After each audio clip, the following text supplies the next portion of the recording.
worldwide.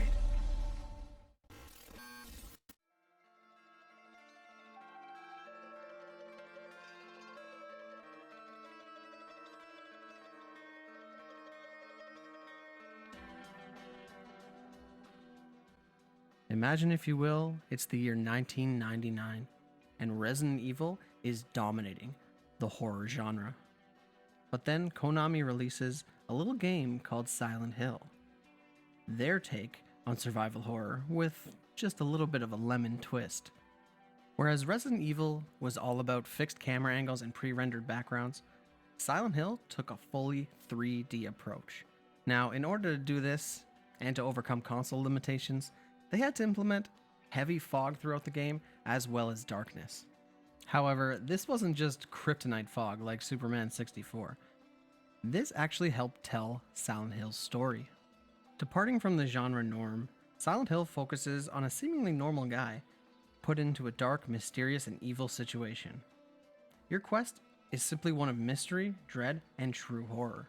You control Harry Mason, searching for his lost daughter Cheryl. What Harry ends up finding, however, is a twisted cult trying to give birth to its old god, using Cheryl in the process. The true horror comes when you realize the cult's leader, Dahlia Gillespie, has been using her own daughter for the same purpose, keeping her in this state of eternal torture to do so. Now, I can't really get across to you how messed up this story really is. It's something you really need to play, because it pulls from so many of those twisted, weird horror movies like Jacob's Ladder, and gives us something that we've never really seen before in a game.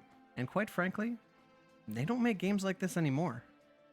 Now, where Silent Hill departs from its contemporaries is the overall game feel. Gone are the Resident Evil staples, like jump scares.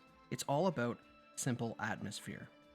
It's decidedly less boo, haunted house, and more I have no mouth and I must scream.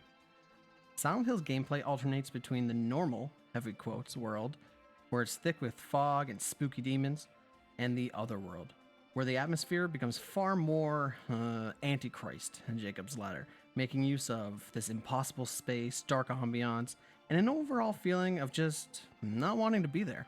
One genius innovation in Silent Hill was the use of the radio. It will tell you when enemies are close by, playing static white noise, setting that mood and keeping you on edge. Coupled with the fact that Harry is basically just some guy and not a member of Stars, it really starts to paint a different picture of how horror can be played. And of course, I would be totally remiss if I didn't mention the proverbial cherry on the sundae, the downright amazing score by Akira Yamaoka. A score so amazing that we haven't seen anything before or since in a video game that really elicited the same kind of emotions. In fact, when Akira left Silent Hill projects, something was lost. Something was definitely lost that they were never able to get back. The bottom line is that Silent Hill was released in the relative infancy of survival horror, and it chose to forge a different path. In doing so, it spawned a whole new subgenre within survival horror.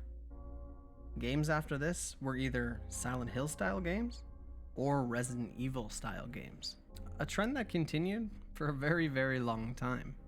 Now finally, before I go, I unfortunately need to touch upon the sad, sad story that is Silent Hill today. It's dead. Konami's dead. Konami doesn't care. In fact, if you want to know about that, stay tuned for a very, very special episode of Why Did It Suck on the entire Konami digital entertainment company. As I got a lot to say. But alas, as always, I'm TG. If you like what you saw, you know what to do. Keep it sleazy. Keep it spooky.